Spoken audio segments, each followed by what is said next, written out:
Hey there, everybody. We're going to wait for people to queue on in. In the meantime, I want to welcome our guests. I'm Barry Norman, and we have Mike Devlin from Stanford and Christina Lopez from Barnard. And once we've got, I see people queuing in, once we have everybody in, or mostly everybody in, I'm going to let them do a further introduction. But while we're waiting for that, we welcome you to ask questions. We got hundreds of questions literally before the webinar, and I did my best to kind of grab the topics and areas that people were asking about. You'll hear some of the questions that you've asked. Certainly you'll hear some that are recognizable. And if you have questions as we go, please feel free to put them in the Q&A section. We have a moderator who will be looking at those, and we'll try to take them if we have time.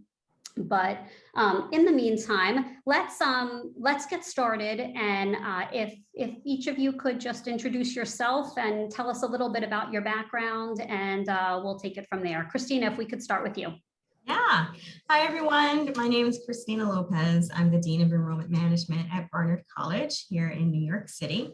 I have worked at Barnard for about 8 years now, and this is going into my 15th year in college admissions, which is crazy.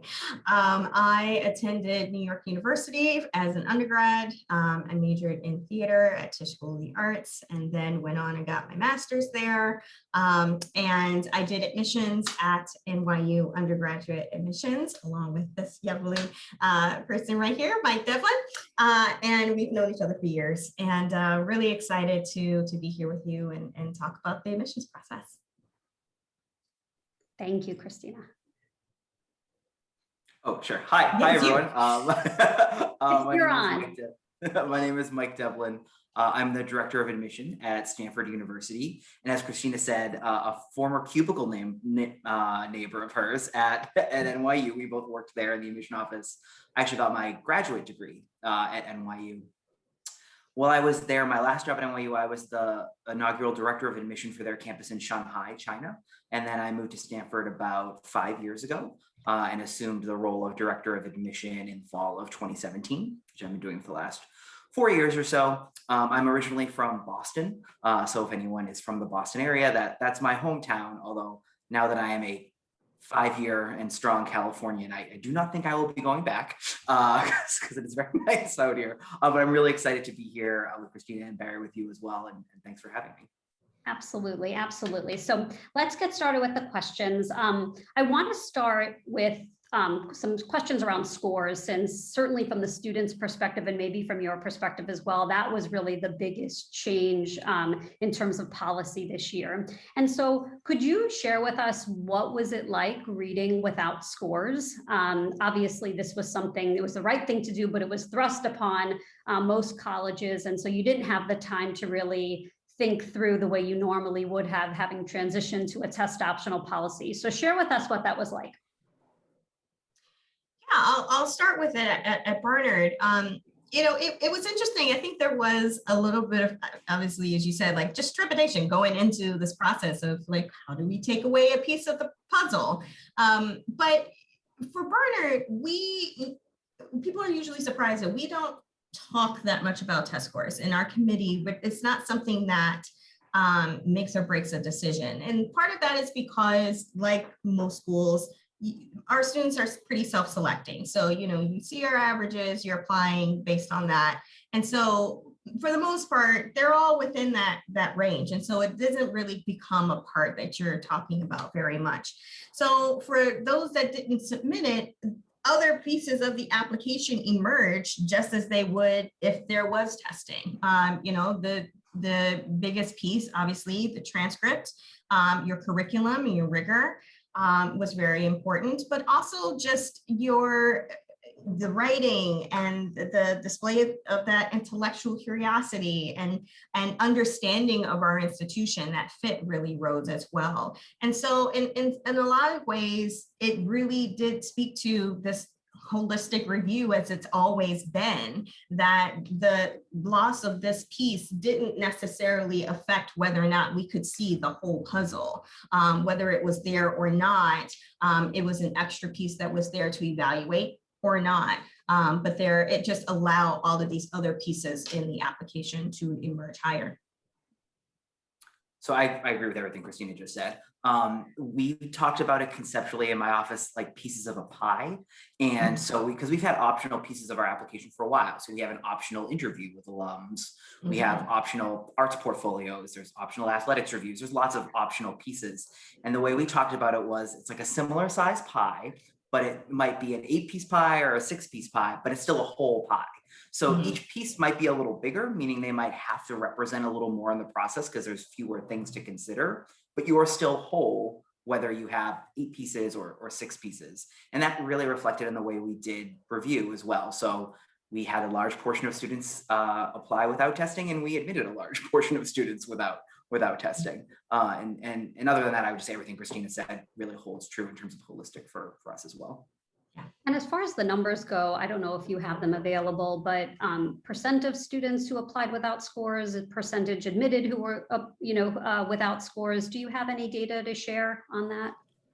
For Barnard, it's about the same. It was half of our population applied without scores, and it was about half of them that were admitted without scores. So it very much correlated in the same way. Yeah, we haven't posted our numbers publicly yet. We post them in the fall after everyone has kind of arrived on campus.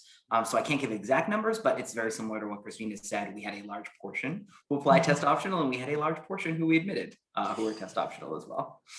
Great.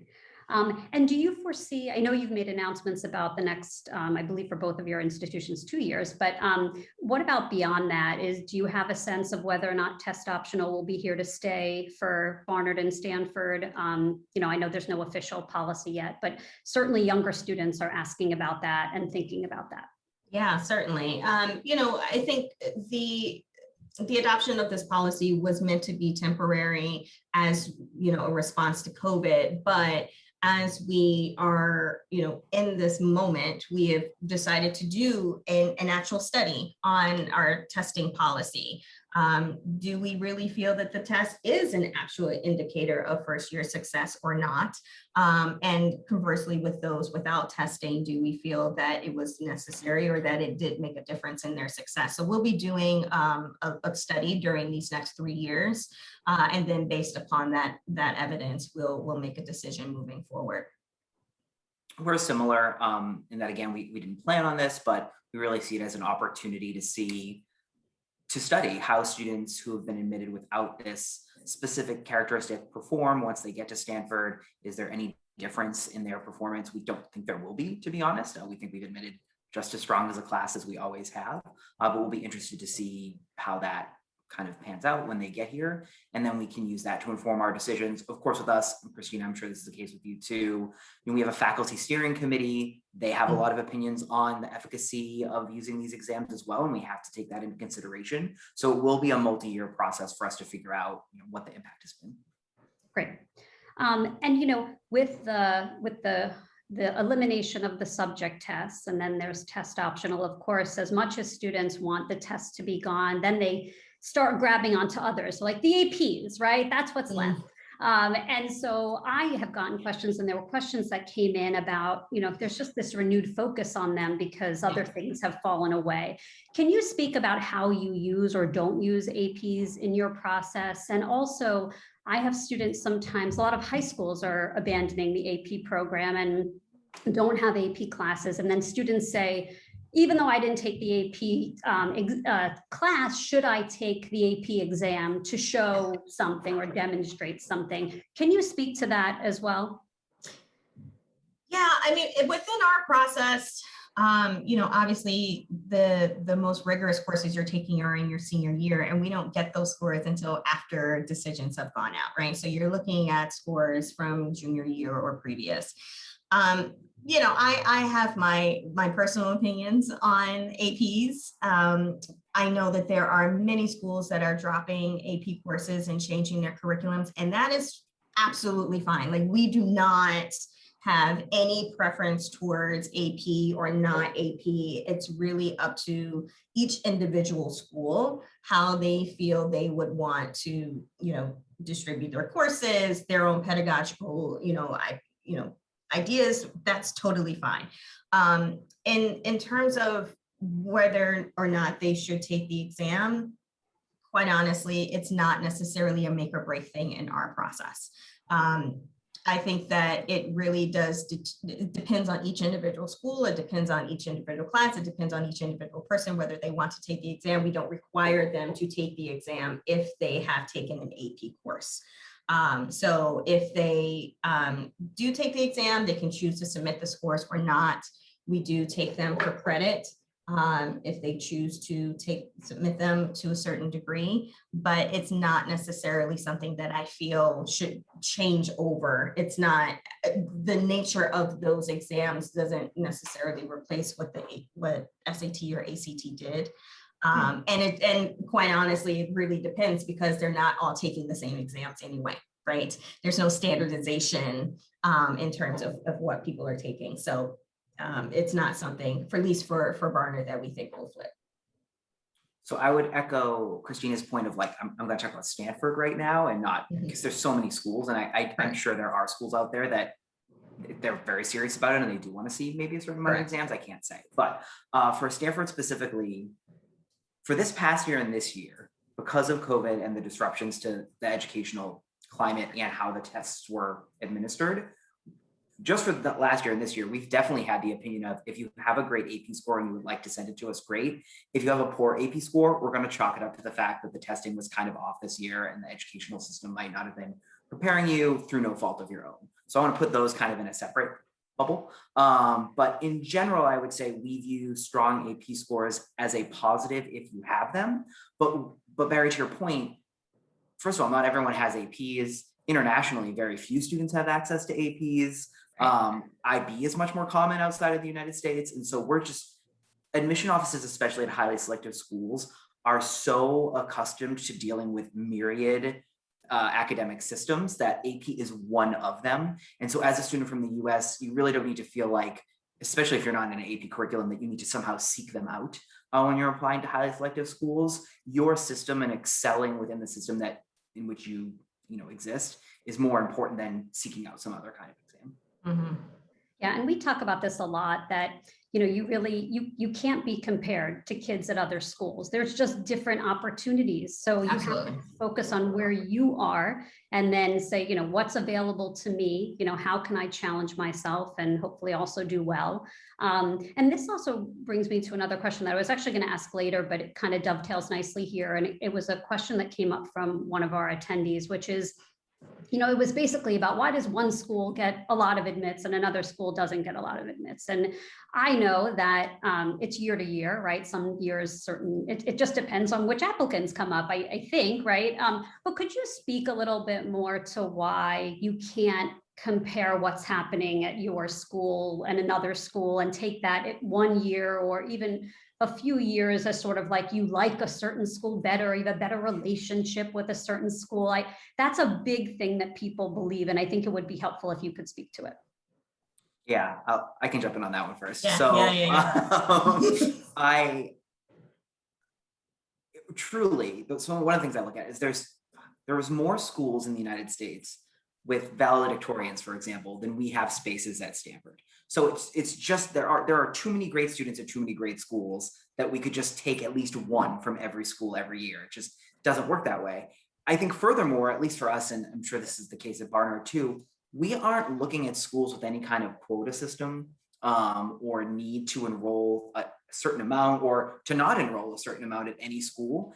And that manifests sometimes in odd ways. So there are years where there might be multiple years where we don't admit anyone from a school, not because we don't like the school, not because there aren't fantastic young people at that school. Just when we looked at each student, our admit rates are so challenging, we just couldn't get there for each student individually. Then 1 year, we might admit 5 students from that school because it just so happens, I think there's people who know this who have students, sometimes there are strong years at high schools and there are strong cohorts. And it just so happens we might admit 4 kids from one high school in 1 year, and then we might not admit anyone the next year. And it really need to be clear that it is not about the relationship we have with the counselor at that school or some directive from our universities where we have to enroll a certain number from a certain school. It's, for us at least, looking at the individual strengths of each applicant and understanding that that might mean some years, some schools have more students and some schools don't have any. Yeah, absolutely. I think that's a really key point in understanding, like, we don't admit schools, we admit students. And every year there could be different students on that roster, and some of them are going to be great fit for our institution in that one particular year, and maybe in another year, not so much. I think the other thing to think about is, I think a lot of times students and families are thinking about their own little neck of the woods. And so it's, comparing my school to this school down the street or the one around the corner. And that's because that's what's in your world. But in our world, when we're looking at applications, we are literally looking at the world. So while your student and your school may be strong in this pond, now you're going into the ocean, right? Where there are many incredibly strong schools with many incredibly strong students all around the world. And we just don't have the space for all of the incredible students that are coming from all around the world who are going to be great fits for our institution. So in thinking about that and understanding the broadness of the students who are applying to our institution, like I always say, like, there's so many incredibly talented, strong students that are applying to our institutions that if you are not admitted, that's nothing personal against you. It's you're in the ocean. It's understanding that you're amongst some of the best of the best. Yeah, and also there's an element of, I think also students feel like I did everything right. I had the grades, I had the scores, I did extracurricular activities, like what more could I do? But it's really about so much more than just the numbers. And that's one of the most encouraging things about the process, but it could also be the most frustrating thing for students who are trying to feel like they have a better handle on it. But to your point, fit is so important. Barnard isn't for everybody. That's a good thing. Stanford isn't for everybody. That's a good thing. And, there are such tough decisions. And this also gets to a question that I was going to ask later, but I think makes sense to ask now, which is, even as directors and deans, have you had, and I know the answer to this question, but have you had to make decisions that were hard for you? Like, were there kids that you didn't take that you really wanted to take, but just couldn't, given the numbers? Every single year. Every single year. I think all of us in admissions, but certainly I'll speak for myself, every year there's that one kid that you just fall in love with. Maybe you met them on the road and you've had great conversations with them, and this is the one that you really want to advocate for in committee. And you advocate for everyone on your roster, but this is the one that you're close to. And for whatever reason, the committee doesn't see what you see, and it's tough, especially when everybody else in the room is coming with their people that they love and they really want to see in the class too. And so every year there are students who are great fits, who've done everything right, but they're just inched out because of this small amount of space that we have in the class. So yeah, that is committee. We're all duking it out over those students. Completely agree. We have so many fantastic young people that apply every year who, Barry, to your point, do everything right. There's nothing wrong. There's literally nothing wrong in the application. And we just don't have room. And it's our job too to be stewards for the entire university and to consider all the needs for the university. And so it's not just holistic to you, it's contextual for you and the entire pool and what we're looking at and the university's needs at that time as well. And I know it's hard not to feel like it's personal, for example, if we're not able to admit you, but I can assure you it truly isn't. That doesn't mean we don't care and we don't really get to know each person, but our decision-making process has to look at everything the university needs and everything we want to do when crafting a class. And sadly, that means we can't take anyone. Sometimes when students will email me after and say, what could I have done better?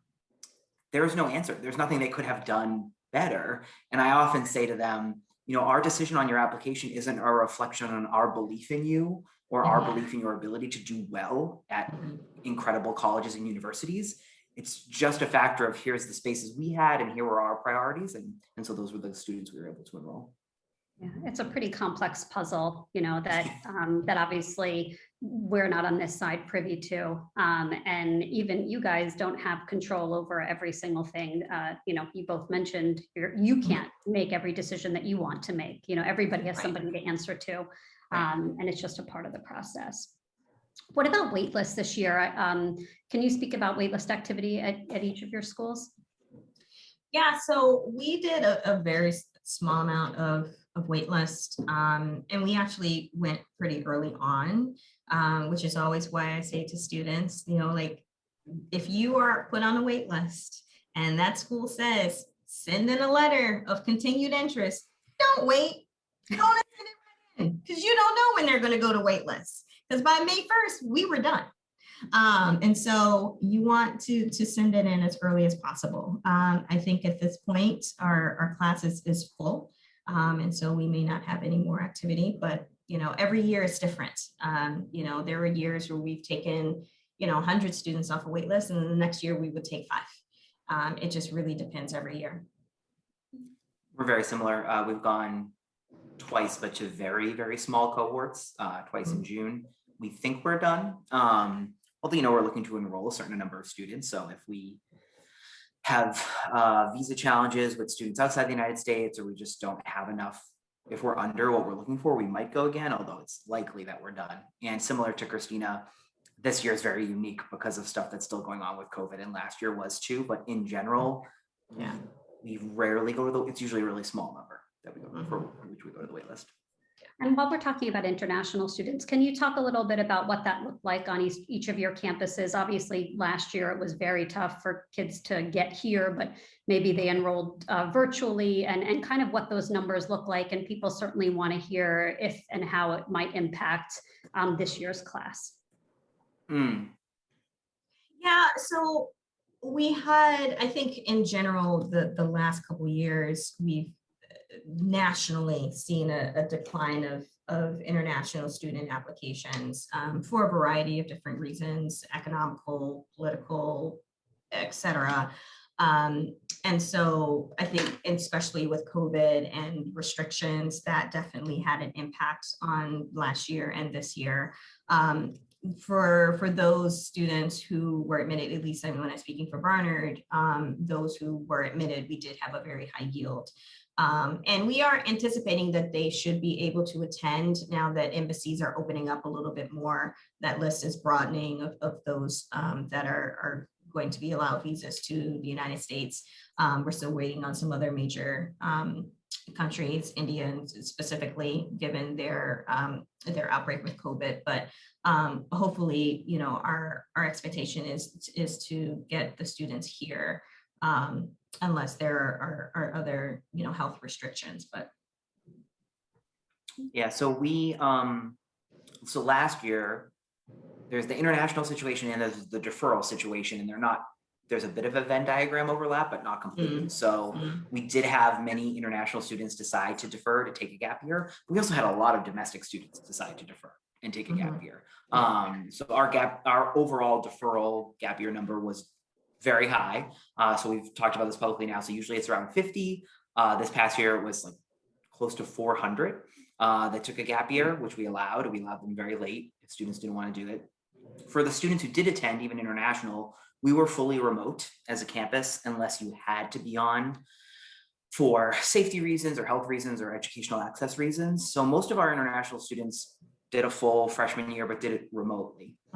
In terms of how that impacted us this year, Stanford as a university decided that even though we have a very large cohort of students coming in off of a gap year, that we would still enroll the same number of new students that we always do. That does mean Life was very happy with you. Yeah, that does mean that the usual class that enters Stanford is 1,700. And this year, the entering class will be close to 2,100 for one class only, because we committed to both keeping the space we always had, but allowing all the other students to come back in. So that's where we are in terms of how we handled that. And then in terms of international numbers in general, we were way up in international interest this year. But overall, their proportion in the class is about the same. It's a little higher, but about the same as what it usually is.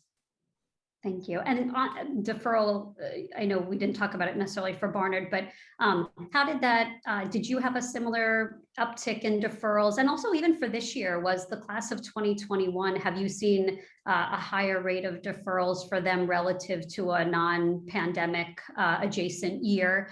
And at Barnard, did the rate of deferrals impact the number of students that you admitted this year? Mm-hmm. So for Barnard, last year, we actually had fewer defers than we normally do. Typically, we have anywhere between 35 and 50 students defer on a regular year. Last year was closer to 25. Now, part of that was we were very hard on deadlines. And so we did extend that deadline out.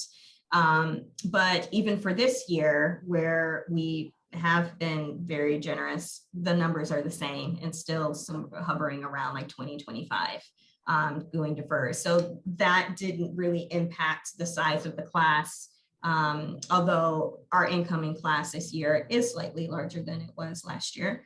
But it wasn't because of we needed to reserve space for our defers. So it's about the same. We had a lot of students who asked about deferring.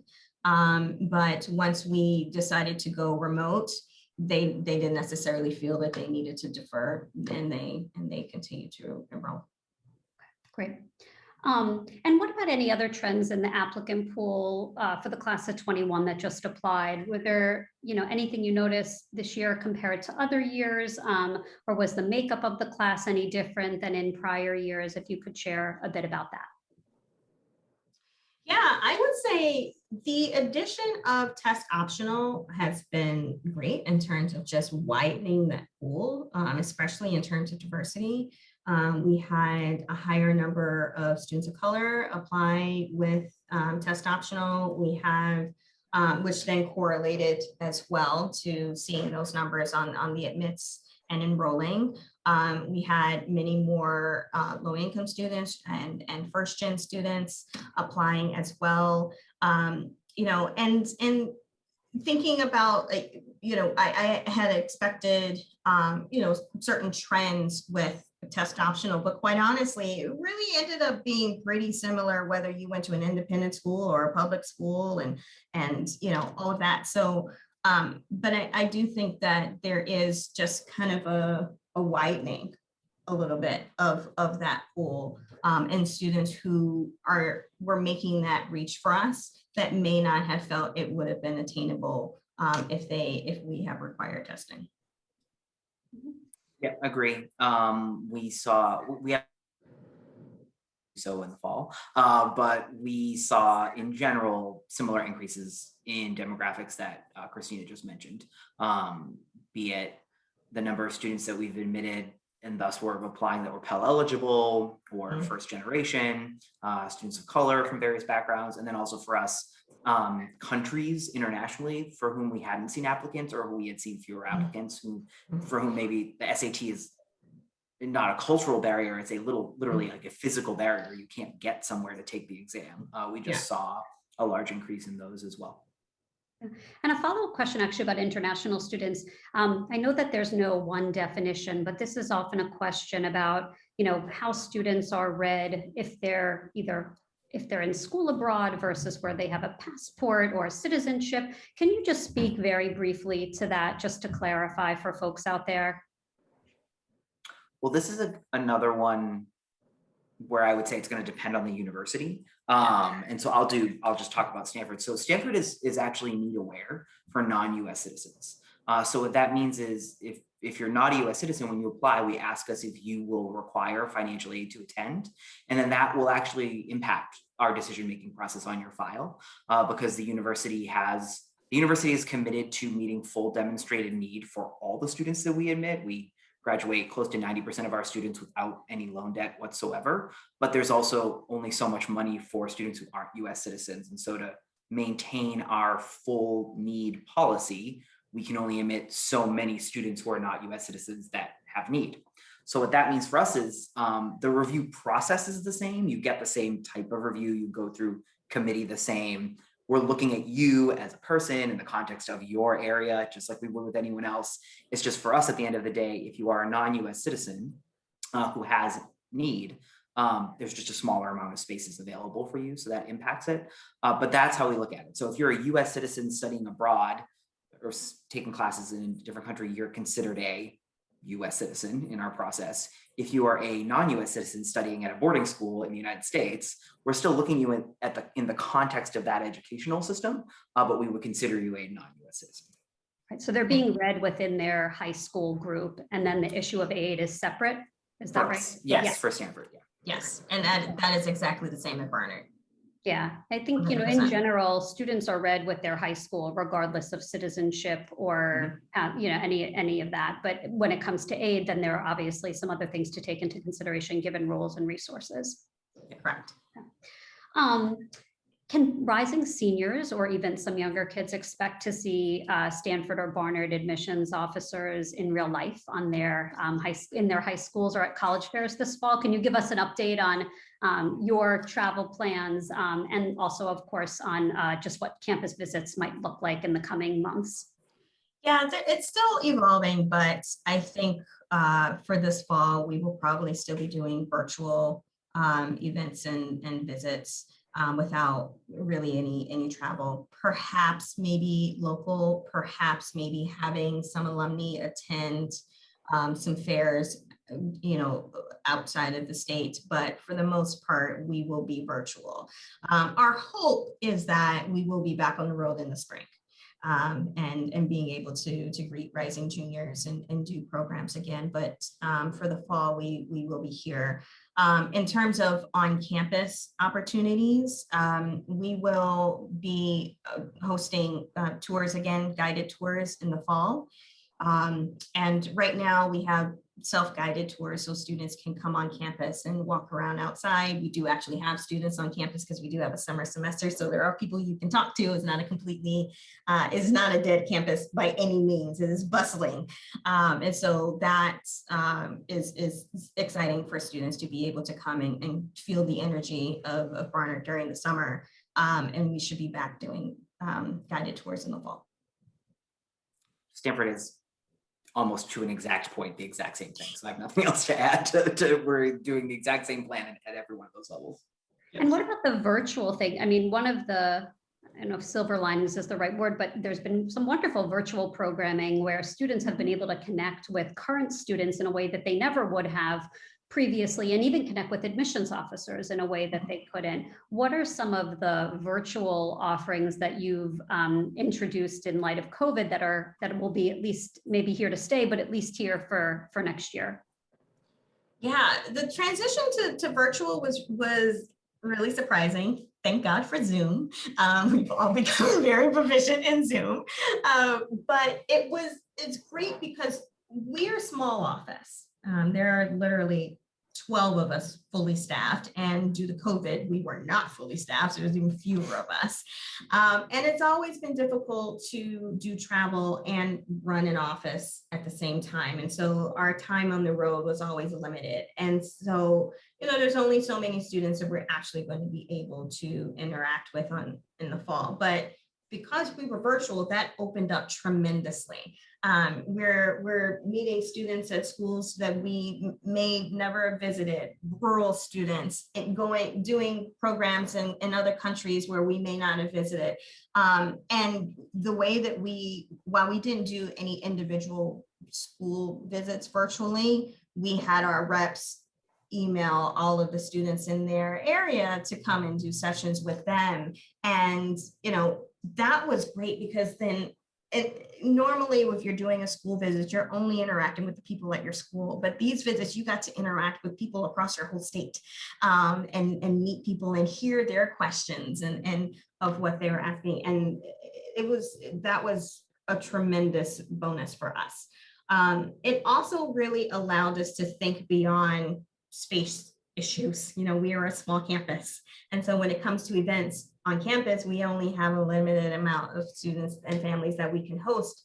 But without that, for an open house, I have 800 people on a virtual open house versus maybe only 100 people on campus. And I can do it over 5 days versus just 1 day. So the amount of freedom that we had in terms of size and scheduling and scope and reach was tremendous. And so, as we kind of move back into this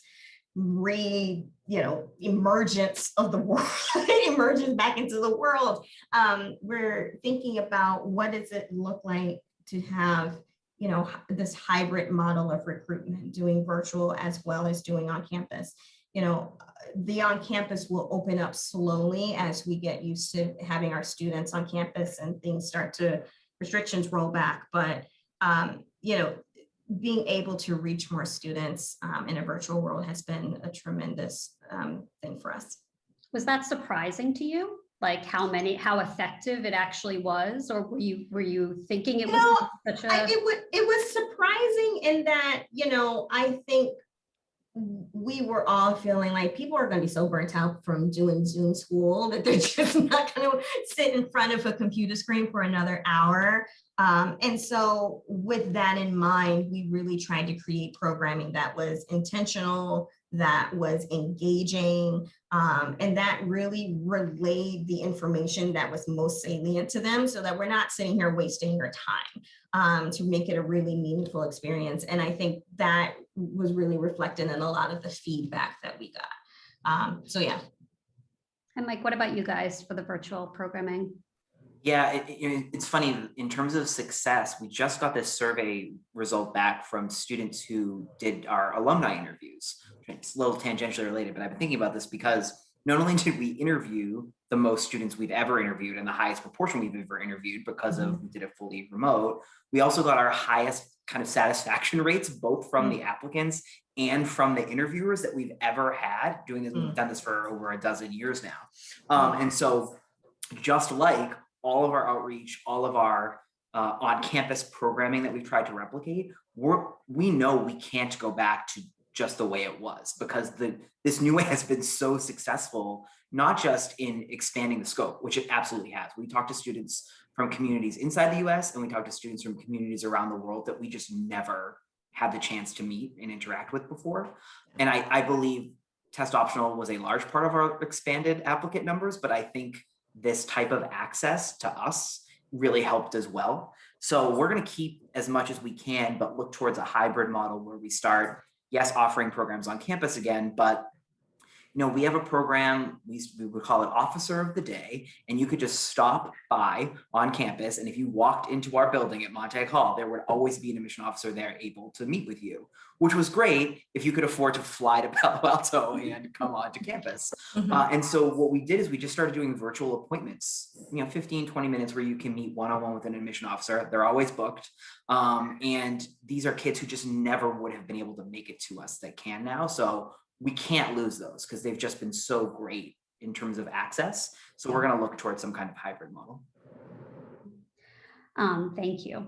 And, there are a lot of students out there listening who are having difficulty paring down their list or even creating it for that matter, because as great as the virtual programs are, a lot of times when it comes down to really finalizing the list and, you have your few that you really love, but then you got to figure out, well, what priorities do I have and which one do I want to apply early to or whatever. What advice do you have, or what can you share about your campus culture to give students a better sense of whether or not Stanford or Barnard is for them? And I'm intentionally setting aside numbers and academics here because we know that, there is a certain level of expectation, but then most people who apply are going to hit that mark. And so if you could speak a bit about the social culture on your campuses and the kinds of students who might actually really thrive there. Yeah. I think for Barnard, we are a kind of a unique experience, and just all of the pieces that make up who we are, as a liberal arts college in the middle of New York City, as a women's college connected to an Ivy League research institution literally across the street. And so all of those things kind of make up who we are. And so those aspects should kind of be reflected in why you think this is the right place. And so I'm very intentional about who we are and who we aren't. You know, a women's college may not be for everyone. And, you know, I think there are students where there are misconceptions that students may have about what a women's college is, but we're not trying to force people to consider a women's college if that is not for you. If that is a co-ed institution and that is what you're looking for, granted, you can have that here because we're not on an island and Columbia is across the street, and there is that engagement, but there is a community of students who are intentionally making a decision to attend a women's college because they want to be surrounded by other women who are going to support them and encourage them and really inspire them throughout their 4 years, who are eager to take a very interdisciplinary curriculum and really dive in, who want to examine issues through the lens of gender and other, you know, identities. And really start to have an experience where not only are they growing as academic scholars, but they're also growing personally and understanding their own intersectional identities, learning how to be allies, understanding how to think about their own connection to power and privilege and how that helps them move or restricts them from moving in the world, whatever that may be. You know, it is a space where you're with other women who love to learn, but also love to have fun and want to have a lot of choices in the way that they are engaging in the city, whether that's socially or whether it is in their academic or research studies. And so, you know, if you're looking for that intellectual community, but you also want that supportive community of women, Barnard is a great place, especially if you want to be in the city. But there may be students who don't want a city. There may be students who really want a large institution. There may be students who are thinking more of a pre-professional track, you know, and a liberal arts college may be not what they're looking for. If you want to major in business or journalism, that's not necessarily a liberal arts college. But for those students that are looking for that intersections of those experiences, there really is nothing quite like us. How can I follow that up? Stanford's trash. No, okay. Those palm trees and those mountains together. Yeah, just hello. So, you know, we have a challenge at Stanford where I think because of pretty widely known name recognition and just rankings and all those other things, that we just have a lot of students who apply because of the name, and it's clear when you read the application that they are not necessarily interested in what Stanford is and what our culture is and what our community is like. And sometimes I think those are the students who might be most surprised if we're not able to admit them, because they're fantastic in like innumerable ways, but we have a lot of fantastic students in innumerable ways. And so we're looking for the students who are also a great match, you know, for Stanford. I think for us, one of the things that, as an East Coast person who's come to the West Coast, that was really interesting to me and has really been how I try to describe Stanford best, is that it's very much collaborative over competitive. So our students are very high achieving, but they are not high strung. There is a real irreverence to the excellence that happens on campus. And it's not what I was used to growing up, honestly, in Boston, or what I was even used to in New York, but it's very much part of kind of like a California Bay Area culture. You know, one of our most famous graduation speeches was Steve Jobs, who said, "Stay hungry, stay foolish," and it's definitely part of the Stanford mantra that we really care a lot about what we're doing. We care about impacting the world and creating a positive change in the world, but we do it all with a sense of kind of like family and cooperation, and hopefully, as I said, high achieving without being high strung. We really just want people to feel supported and collaborative for the most part. I sometimes I joke that our athletics mascot is a dancing tree, which might give you an idea of the type of irreverence that we appreciate on the Stanford campus. If you've heard of the Stanford Marching Band, they are very unique. You do not have to be able to play an instrument to be in the marching band. They will give you a kazoo and you can join. So that is the kind of vibe that we have here. While at the same time, you know, Google is invented on campus and you know, great, crazy things are happening here, but in that kind of environment.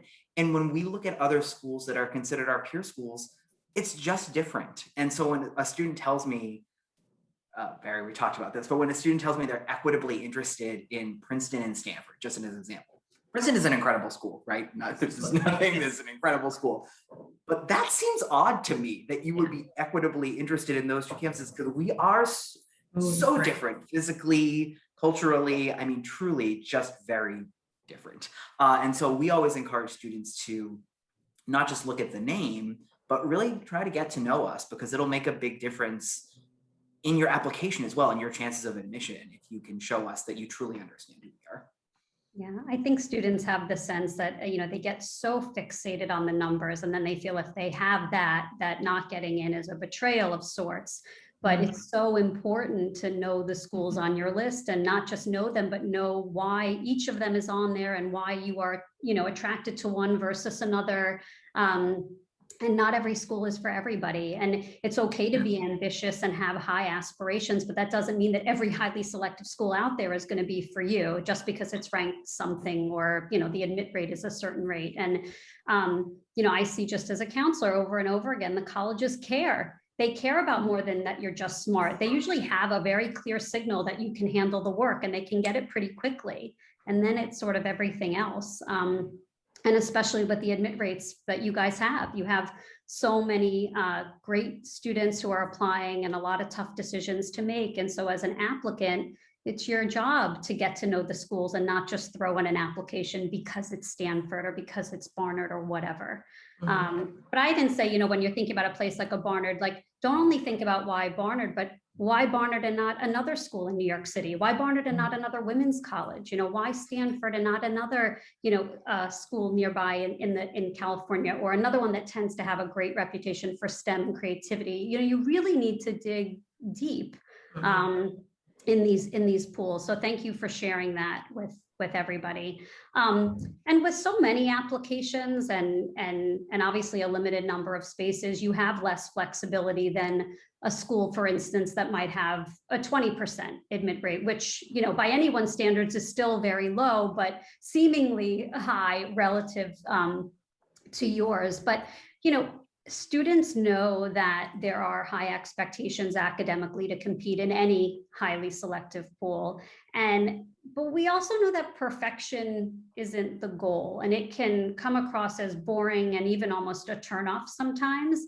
And I would love for you to speak a little bit about why chasing perfect, even if we want to just think about it in the context of college admissions and not in the broader sense, but why chasing perfect is not the way to go. Well, first of all, it doesn't exist. Perfection is an illusion. I think that we have some pretty incredible applicants. And I always say that there are no perfect applicants because there are no perfect people, right?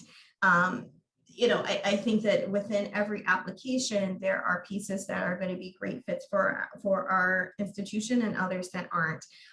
In a similar vein, for every institution, there are going to be some aspects of a college that you're going to love, and then there are going to be pieces that are not going to be right. There are, for every student at every college, even the ones that you think are just utopias, if you go and you speak to those students, there are also going to be things that they say that they love about those schools and they hate about those schools. And so it's really being able to take a kind of an eye and say, like, okay, there's no right school there's no one school that's right for everybody. There is a right student that's right for every school. And so we are balancing those two things and looking for students that are going to be great fits. But this chasing perfection is really an illusion. And quite honestly, I think it really sets ourselves up for a lot of frustration and thinking, well, if I did all of these things, then I should be in. And that's not what this process is about at all. Yeah, I think the challenge for me is the term perfection in the context of what we're talking about right now. What does that mean, right? And I think what is troubling for me is I think students say, okay, perfection means these check boxes that I've determined is what the college wants, and I'm going to just strive towards being perfect at these pieces. And it's just not a healthy way for anyone to be, right? And it might sadly actually hinder your chances at admission, because what you should be doing is exploring the things about which you are passionate and that you want to do. And through exploring those things and engaging in those things, that'll probably make you a better applicant. Trying to engineer your existence towards what you think is the perfect college applicant, not only is it probably not going to work, but it actually might be counterproductive to what you're trying to do. Whereas exploring and engaging, and by the way, chasing perfection, if what you mean is you're excelling and you're trying really hard and you're trying lots of new things, that's great. Please go for that. But do that in the pursuit of what you want and what makes you excited to learn and what makes you passionate. And that will absolutely, no, I shouldn't speak in absolutes. I'm almost certain it will make you a stronger candidate for admission than if you try to reverse engineer it to be the perfect applicant to any school. And then I just have two final questions. One about sort of nuts and bolts, which is, can you take us through the process of how you read in your office? So is it regional? Does every application go through to committee? How many reads does each application get? Just kind of take us through the process. Yeah, so for our process, the first reader is your regional rep, and they'll do a first full evaluation on that file. And then it will go to some form of committee. So that committee could be 2 people, and it's me and one other person, or it could be a larger committee where the majority of our students are going and the counselor is presenting it to the committee, and there is a committee vote. So there's never just one person deciding the fate of a file. It is a collaborative process.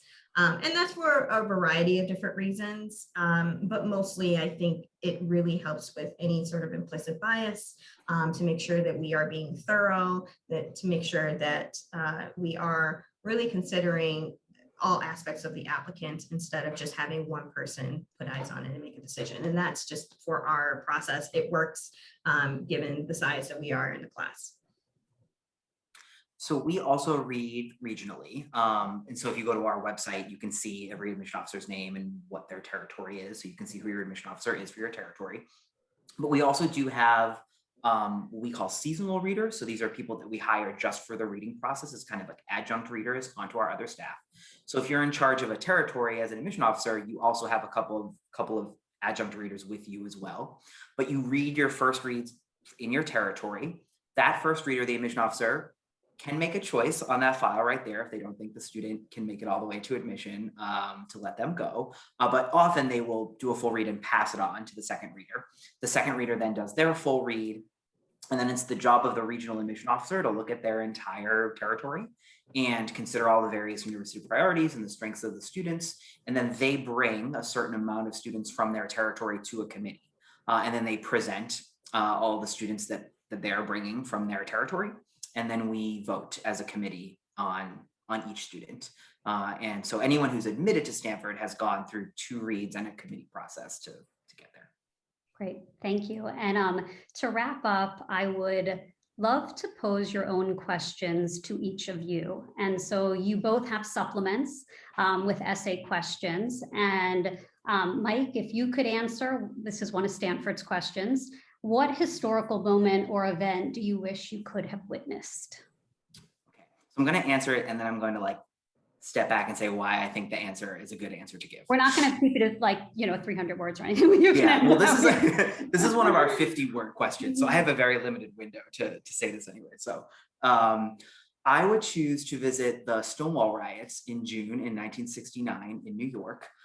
It's a really important moment to me and my community as a queer person in that community. It was a time where we actually allowed the most marginalized within our community to lead us and lift us up and guide us towards inclusion and a voice in this country. And I love this country and I love my community. And that's why I'm excited to study American Studies and Economics at Stanford to hopefully give back to my community and continue to lift them up.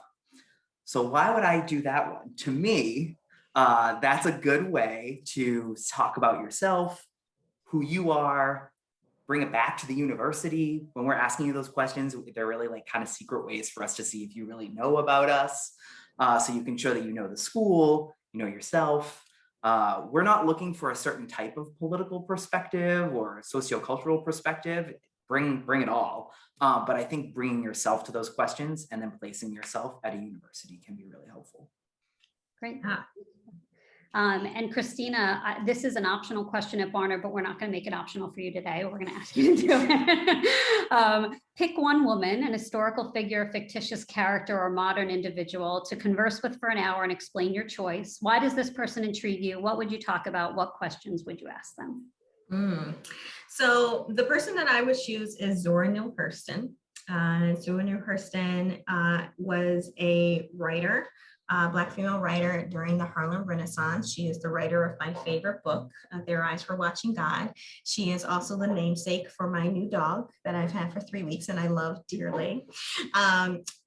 She was just a powerhouse. She was also the first Black graduate of Barnard. And she majored in anthropology. She was a writer. Her classmate was Margaret Mead in the same anthropology department. And she became one of the most well-known writers during the Harlem Renaissance. And so my question is, that kind of as a Black woman being that first and sometimes being in those spaces, even during the Harlem Renaissance, even amongst other Black writers, there weren't many women writers at the time. And what her impact has been on writing for women by women in that space, and how she was able to navigate that time, especially in the 30s, in the 40s, where it's so hard for women's voices to be heard, and how she was able to kind of gain that sense of confidence, being the only at Barnard during that time, and what would she say to the students, to Black students who are currently at Barnard, given the racial reckoning that we just had and the work that's continuing to be done at Barnard? What would she say as that first? And so, like, same thing with Mike.